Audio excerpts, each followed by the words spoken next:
So మనకి chloroplast గురించి ఒక ఐడియా వచ్చేసింది కదా నాన్న.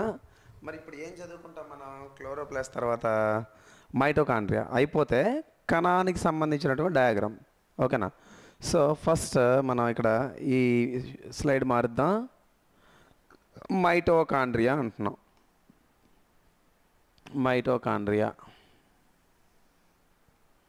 మైటోకాండ్రియా గురించి మనం డైరెక్ట్ బిట్స్ ఎక్స్పెక్ట్ చేయొచ్చు, కానీ ఇంతకుముందు బిట్స్ వచ్చేటివి మైటోకాండ్రియా మీద ఇప్పుడు తగ్గినాయి. ఎందుకు తగ్గినాయి అంటే రెగ్యులర్ అయిపోయింది అనమాట. దీని గురించి ఇప్పుడు అలవాటుగా అయిపోయింది టాపిక్ అంతా కూడా మొత్తం అందరికీ.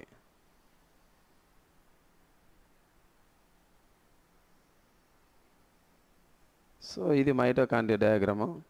మైటోకాండ్రియా లోపల ఇలా మడతల లాంటి నిర్మాణాలు ఉంటాయమ్మా. ఓకేనా?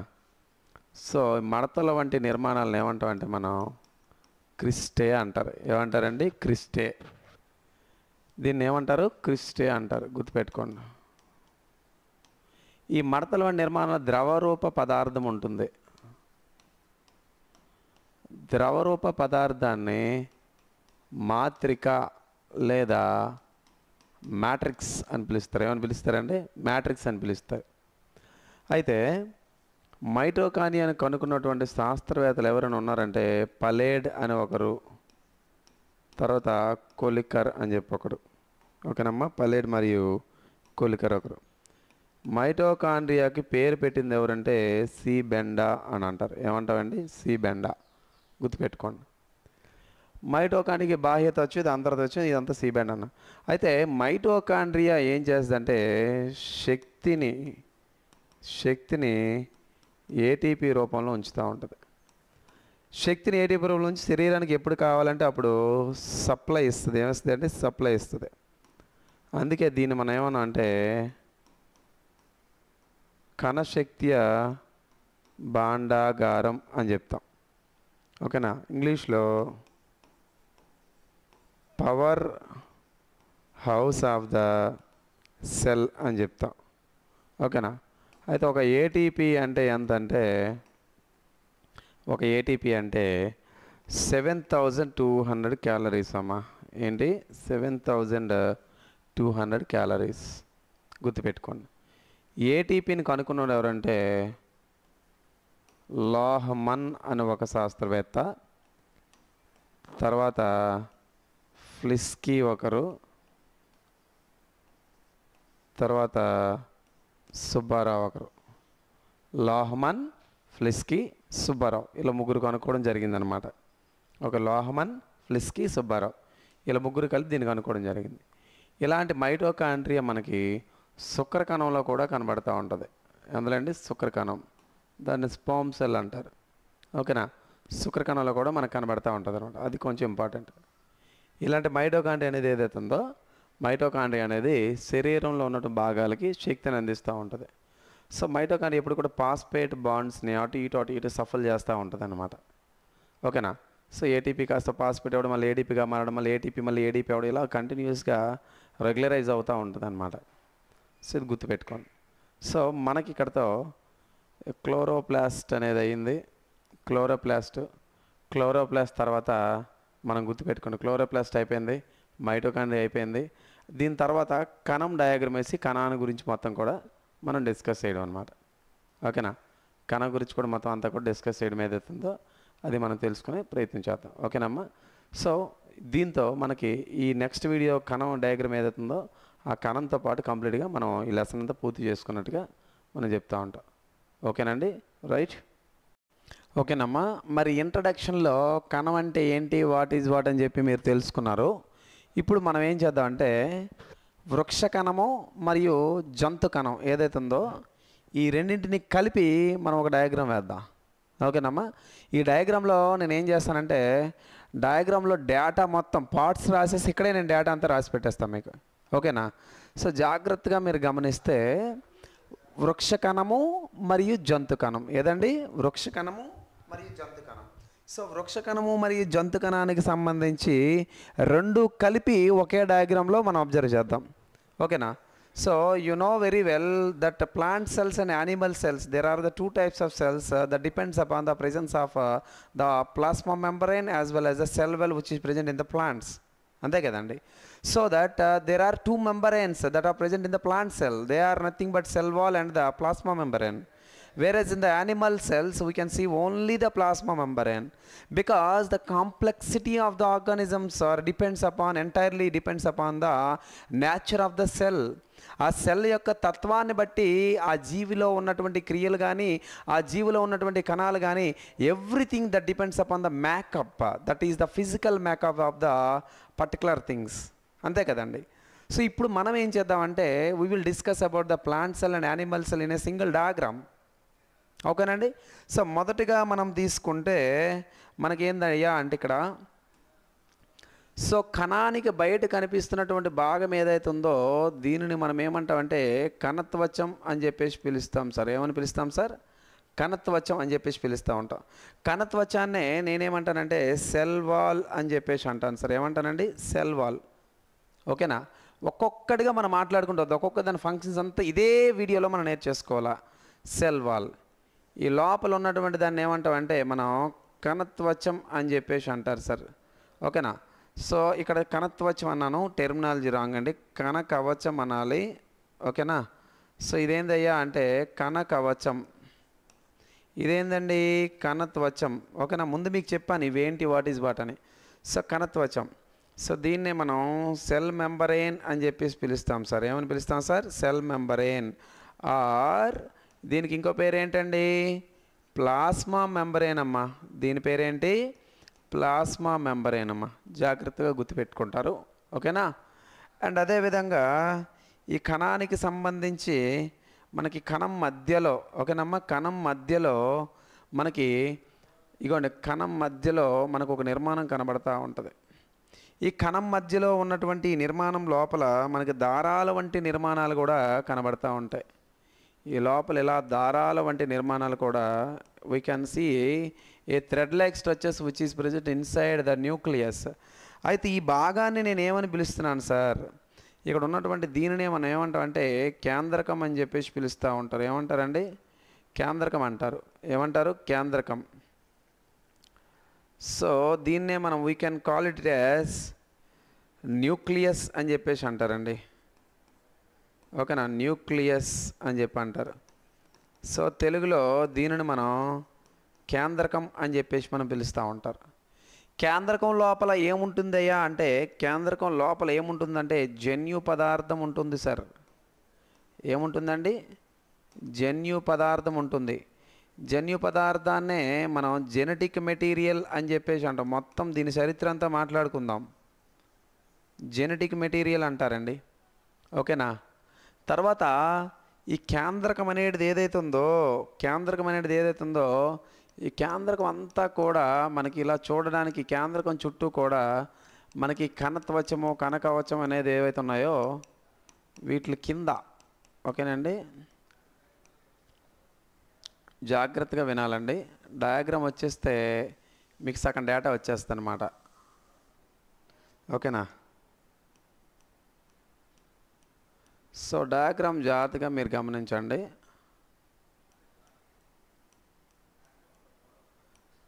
సో కేంద్రకం చుట్టూ మనకి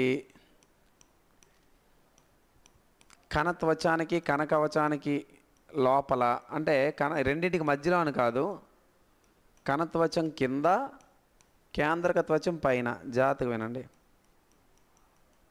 కణత్వచం కింద కేంద్రక త్వచం పైన. జాగ్రత్తగా వినండి అమ్మా.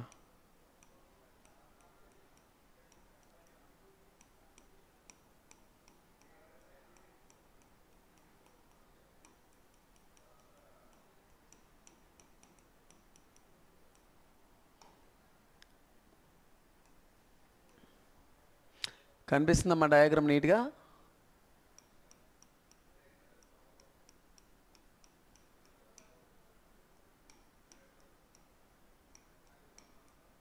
సో ఈ లోపల నిర్మాణం చూడండి జాగ్రత్తగా.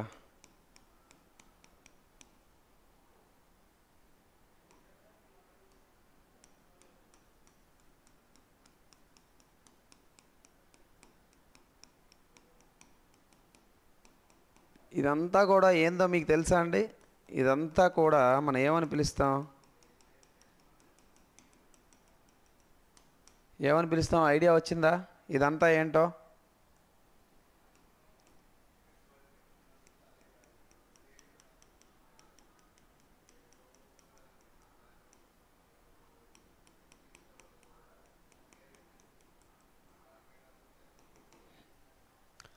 ఓకేనండి. ఇక్కడ జాగ్రత్తగా చూడండి. ఈ ఏదైతే ఒక పదార్థము మనకి కేంద్రకానికి బయట ఉన్నటువంటి భాగం ఏదైతే ఉందో, కేంద్రకానికి బయట ఉన్నటువంటి భాగం ఏదైతే ఉందో చాలా జాగ్రత్తగా గమనించండి. కేంద్రకానికి బయట ఉన్నటువంటి దీన్ని ఏమంటాం అంటే ఈ భాగాన్ని కేంద్రక త్వచం అని చెప్పేసి అంటాం సార్. ఏమంటామండి? కేంద్రక త్వచం అంటారు. ఇంగ్లీష్లో న్యూక్లియర్ మెంబరేన్ అని చెప్పి అంటారు సార్. ఏమంటారంటే న్యూక్లియర్ మెంబరేన్.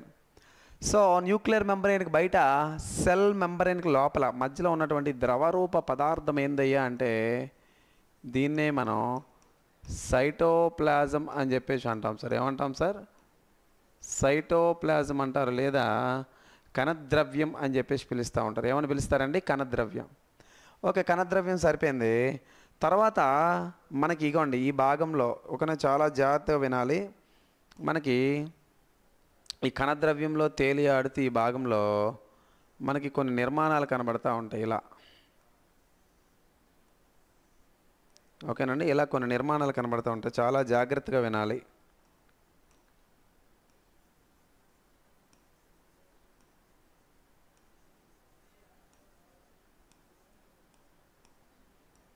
ఇలా కొన్ని నిర్మాణాలు ఉన్నాయమ్మా ఇలా. సో వీటిని మనం ఏమన్నాం అంటే అంతర్జీవ ద్రవ్యజాలం అని చెప్పేసి అంటారండి. ఏమంటారండి? ఏమంటారు వీటిని? అంతర్జీవ ద్రవ్యజాలం. దీన్నే మనం ఎండోప్లాస్మిక్ రెటిక్యులం అని చెప్పి అంటారు. ఏమంటారండి? Endoplasmic reticulum. ఓకేనా? తర్వాత ఇదే కణంలోని మనకి ఈ ప్రాంతంలో ఇలా కొన్ని దేహాలు బాడీస్ ఇలా కనబడుతూ ఉంటాయి ఇలా కొన్ని నిర్మాణాలు కనబడుతూ ఉంటాయి. సో ఈ నిర్మాణాలను ఏమంటాం అంటే గాల్జీ దేహం అని చెప్పేసి అంటారండి. ఏమంటారండి? గాల్జీ దేహం లేదా గాల్జీ సంక్లిష్టం అని చెప్పేసి అంటారండి. ఏమంటారండి? గాల్జీ సంక్లిష్టం లేదా దీన్ని మనం గాల్గీ బాడీ అని చెప్పేసి అంటాం. ఓకేనా? గాల్గీ బాడీ. తర్వాత గాల్గీ బాడీ తర్వాత మనకి కణంలోనే అక్కడక్కడ మనకి ఇలాగ కొన్ని గుంపుల్లా కనబడతా ఉంటాయి. ఇలా గుంపుల్లా కొన్ని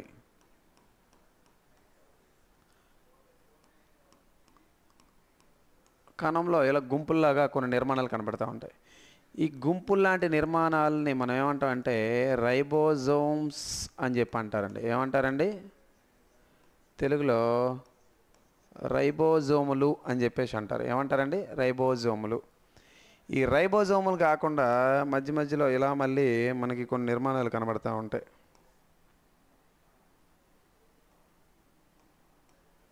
ఓకేనా? ఇలా కొన్ని నిర్మాణాలు మధ్య మధ్యలో ఇలా కనబడుతూ ఉంటాయి.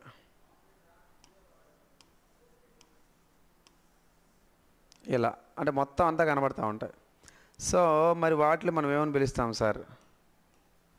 వీటిని ఏమంటామంటే లైసోజోమ్స్ అని చెప్పి అంటారు సార్. ఏమంటారండి? లైసోజోమ్స్. తెలుగులో లైసోజోములు అంటారు. ఏమంటారండి? లైసోజోములు అంటారు. సో రైబోజోమ్స్ అయిపోయి, లైసోజోములు అయిపోయి, అంతర్జీవ ద్రవ్య ఎండోప్లాస్మిక్ రెటిక్యులం అయిపోయి, గాల్గీ బాడీ అయిపోయి, తర్వాత మనం ఇంకా ఏం తెలుసుకోవాలి సార్ అంటే అసలు విషయం ఏంటంటే వృక్షకణం ఏదైతే ఉందో, ఓకేనండి, వృక్షకణం అనేది ఏదైతే ఉందో ఈ వృక్షకణంలో జాగ్రత్తగా వినండి. వృక్షకణం అనేది ఏదైతే ఉందో వృక్షకణంలో ఒక పెద్ద ఇలా ఖాళీగా ఉన్నటువంటి ఒక నిర్మాణం కనబడుతూ ఉంటుందండి. వృక్షకణంలో ఖాళీగా ఉన్నటువంటి ఒక నిర్మాణం మనకు వృక్షకణంలో కనబడుతూ ఉంటుంది. జాగ్రత్తగా వినండి. మరి ఖాళీగా ఉన్నటువంటి ఈ నిర్మాణం గురించి దీని సంగతి ఏందని ఒకసారి మనం తెలుసుకుందాం.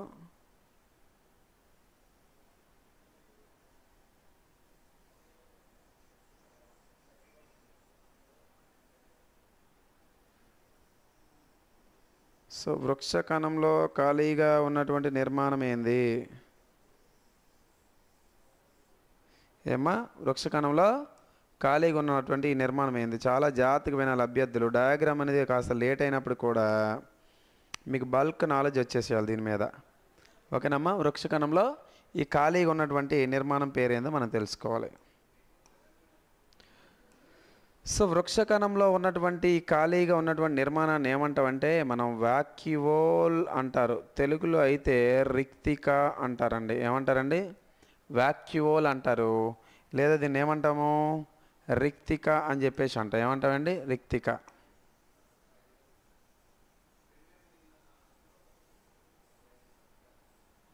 అంతా కూడా ఏమని పిలుస్తాం మనం? రిక్తిక అంటాం. ఏమంటామండి? రిక్తిక. ఇక్కడ రాస్తాను. వాక్యూోల్ లేదా రిక్తిక అని చెప్పేసి అంటాం. ఏమంటామండి? వాక్యూోల్ లేదా రిక్తిక అని చెప్పేసి అన్నాం. ఓకేనా? వాక్యూోల్ లేదా రిక్తిక అన్నాం. దీని తర్వాత మనకి వాక్యూల్, ఈ ఒక్కొక్క భాగం వీటి పనులేంటి, వాట్ ఈజ్ వాట్ అన్నీ క్లియారిటీగా మనం తెలుసుకోవాలా. తర్వాత ఇదే డయాగ్రామ్లో మనకి అక్కడక్కడ ఏముంటాయి సార్ అంటే క్లోరోప్లాస్ట్లు ఉంటాయి. ఏముంటాయండి? క్లోరోప్లాస్ట్లు ఉంటాయి అన్నమాట. జాగ్రత్తగా వినండి. ఓకేనా? సో మనకి ఇలా నిర్మాణాలు ఉంటాయి. జాగ్రత్తగా వినండి అమ్మా. ఈ డయాగ్రామ్స్ ఇంపార్టెంట్. ఓకేనా? మళ్ళీ క్లోరోప్లాస్ట్ గురించి మొత్తం అంతా నేర్చుకుందాం.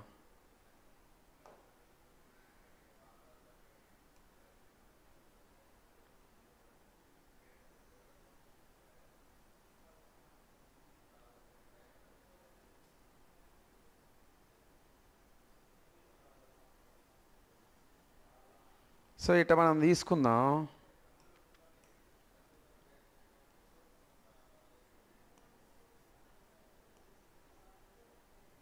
ఏమా, డయాగ్రామ్ ఇలా కనబడతా ఉంది కదా? జాగ్రత్త వినండి. నీట్గా మనం డ్రా చేద్దాం.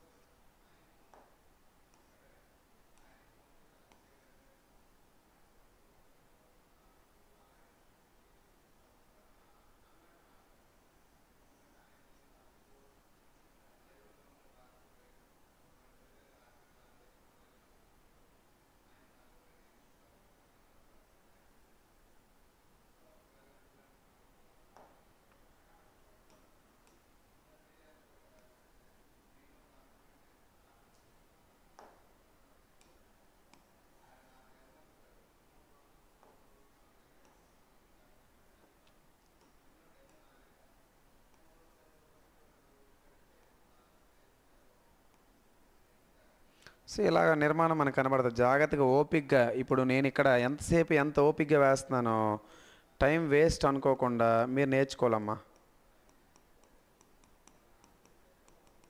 ఓకే? సో దీని పేరేంటి? దీని పేరేంటంటే క్లోరోప్లాస్ట్ అంటారండి. ఏమంటారండి? క్లోరోప్లాస్ట్. మరి క్లోరోప్లాస్ట్ తెలుగులో, ఇంకా తెలుగు టర్మ్లు ఏమంటామంటే హరిత రేణువు అంటారు. ఏమంటారండి?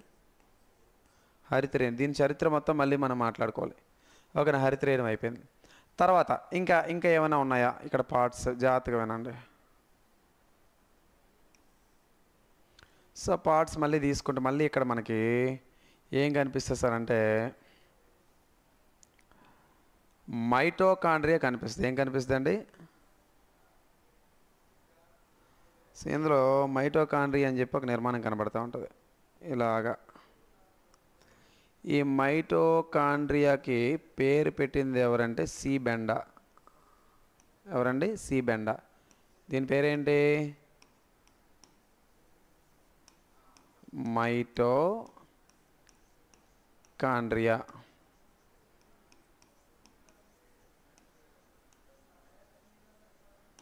మైటోకాండ్రియా. ఓకేనండి? ఏమంటారు దీన్ని? మైటోకాండ్రియా. దీన్ని ఏమంటారు? వాక్యూల్. దీన్ని ఏమంటారు? క్లోరోప్లాస్ట్. దీన్ని ఏమంటారు? లైసోజోమ్స్. అక్కడ ఉన్నటువంటి ఏంటి? రైబోజోమ్స్. ఇవేంటన్నా? ఇవన్నీ కూడా రైబోజోమ్స్. ఏమంటాం మనం? రైబోజోమ్స్. సో మీకు రైబోజోమ్స్ తెలుసు, లైసోజోమ్స్ తెలుసు, వాక్యూల్స్ తెలుసు, క్లోరోప్లాస్ట్ తెలుసు, మైటోకాండ్రియా తెలుసు, అదేవిధంగా మధ్యలో ఉన్న కేంద్రకం తెలుసు, కేంద్రకం చుట్టూ అంతర్జీవ ద్రవ్యజాలం తెలుసు మీకు, అవునా కాదా? సో ఇవి చాలా ఇంపార్టెంట్ ఆస్పెక్ట్. అంటే ఈ డయాగ్రామ్ అనేది చాలా చాలా ఇంపార్టెంట్. డయాగ్రామ్ వచ్చేస్తే మీకు ఆల్మోస్ట్ నాలెడ్జ్ అంతా వచ్చేసినట్టే, అర్థమైందమ్మా? సో ఇదేంటి, ఒక వృక్షకణం అండ్ అదేవిధంగా జంతు కణంగా ఉన్నటువంటి రెండింటికి ఉన్నటువంటి లక్షణం అన్నమాట. ఓకేనండి. ఇప్పుడు ఒక్కొక్కటి ఫంక్షన్స్ మనం వారల్గా చెప్తాను, తర్వాత మళ్ళీ వీటిలో ఎక్స్ప్లెయిన్ చేస్తాను కూడా. ఓకే, ఫస్ట్ వారల్గా డిస్కస్ చేద్దామా? వారల్గా డిస్కస్ చేసుకుంటూ వెళ్దాం. మొదటగా కేంద్రకం అని అన్న, ఇగోండి ఎక్కడ తీసుకున్నాం, కేంద్రకం, ఇగోండి కేంద్రకం. ఓకేనండి. సో మొట్టమొదటిసారిగా కేంద్రకాన్ని కనుక్కున్నవారు ఎవరు సార్ అంటే రాబర్ట్ బ్రౌన్ అని చెప్పి అంటాం. ఏమంటామండి? Robert Brown. ఎవరు సార్? Robert Brown. కేంద్రకం చుట్టూ కేంద్రక త్వచం ఉందనుకోండి, కేంద్రకం చుట్టూ కేంద్రక త్వచం ఉంటే వాటిని నిజ కేంద్రక జీవులు అంటారండి. ఏమంటారండి? కేంద్రకం చుట్టూ కానీ త్వచం ఉంటే వాటిని ఏమంటారు? నిజ కేంద్రక జీవులు అంటారు. దాన్నే మనం ఇంగ్లీష్లో యూకారియోట్స్ అంటారు. అలా కేంద్రక చుట్టూ కేంద్రక త్వచం లేదనుకోండి, కేంద్రక పూర్వజీవులు లేదా అపకేంద్రక జీవులు అంటారు. కేంద్రక పూర్వజీవులు లేదా ఇంగ్లీష్లో ప్రోకారియోట్స్ అని పిలుస్తారు. యూకారియోట్స్ అంటే తెలుసు మీకు, ప్రోకారియోట్స్ అంటే తెలుసు మీకు ఇప్పుడు, అవునా కాదా? అండ్ అదేవిధంగా కేంద్రకాన్ని కనుక్కున్నటువంటి శాస్త్రవేత్త ఎవరండి? కేంద్రకాన్ని కనుక్కున్నటువంటి శాస్త్రవేత్త ఎవరంటే రాబర్ట్ బ్రౌన్. మీకు తెలుసు ఎవరండి? Robert brown. అండ్ అదేవిధంగా కేంద్రకం లోపల ఏముంటుందని చెప్పాను, కేంద్రకం లోపల జన్యు పదార్థం ఉంటుంది. దాన్ని ఏమన్నా జెనెటిక్ మెటీరియల్, జన్యు పదార్థం అన్నాం. జన్యు పదార్థం అంటే నథింగ్ బట్ అక్కడ మనం డిఎన్ఏని తీసుకోవచ్చు. డిఎన్ఏని ఎవరు కనుక్కున్నారండి? వాట్సన్ ఒకడు, క్రిక్ ఒకడు. వీళ్ళకి 1953లో ఫ్రాంక్లిన్ మారిస్ అండ్ విల్కిన్స్ అని పిలుస్తున్న శాస్త్రవేత్తలతో కలిపి ఒక నోబెల్ బహుమతి అనేది వచ్చిందనమాట. సో డిఎన్ఏ అనేది ఏదైతుందో ద్వికుండలీకరణం ఆకారంలో ఉంటుంది. అసలు ఇవన్నీ నీట్గా చెప్పాలి, మరి ఇక్కడ చెప్తే రఫ్గా చెప్తా ఉన్నా. సో అదేవిధంగా కణద్రవ్యం అన్నాం. మధ్యలో ఉన్నటువంటి ద్రవరూప పదార్థం ఏదైతుందో దాన్ని కణద్రవ్యం అంటారు. కణద్రవ్యం అనేది దేనికి ఉపయోగపడుతుంది సార్ అంటే పదార్థాల రవాణాకు ఉపయోగపడుతూ ఉంటుంది. ఏదండి? పదార్థాలు ఏవైతే ఉన్నాయో పదార్థాల రవాణాకు ఉపయోగపడుతూ ఉంటుంది. వాతావరణంలో కణం యొక్క ఉష్ణోగ్రతను కూడా మెయింటైన్ చేస్తూ ఉంటుంది. ఏదండి? కణం యొక్క ఉష్ణోగ్రతను కూడా బ్యాలెన్స్ చేస్తూ ఉంటుంది. దేనండి? కణం యొక్క ఉష్ణోగ్రతను కూడా బ్యాలెన్స్ చేస్తూ ఉంటుంది. అదేవిధంగా మనకి కణం చుట్టూ కేంద్రకం చుట్టూ కూడా అంతర్జీవ ద్రవ్యజాలం అన్నాం. అంతర్జీవ ద్రవ్యజాలం ఏం చేస్తుందంటే సాధారణంగా మనం ఒక మాట తెలుసుకోవాలి. ఇక్కడ రైబోజోమ్లు అన్నాం కదా, రైబోజోమ్లు అనేవి ఏవైతే ఉన్నాయో రైబోజోమ్లు ప్రోటీన్లు తయారు చేస్తూ ఉంటాయి. దాన్ని మాంసకృతులు అంటారు. మరి రైబోజోములు తయారు చేసినటువంటి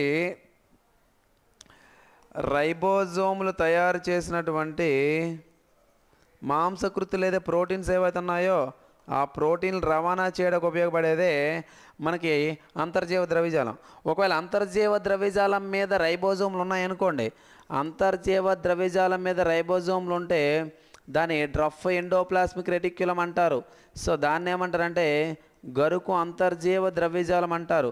ఒకవేళ రైబోజోముల మీద కానీ రైబోజోముల మీద అంటే ఇక్కడ ఉన్నటువంటి అంతర్జీవ ద్రవ్యజాలం రైబోజోములు లేకపోతే దాన్ని ఏమంటారంటే నునుపు అంతర్జీవ ద్రవ్యజాలం అంటారు. దాన్నే స్మూత్ ఎండోప్లాస్మిక్ రెటిక్యులం అంటారు. రైబోజోములు రెండు రకాలు, 70S అదేవిధంగా 80S అంటారు. ఓకేనా? రెండు రకాలు.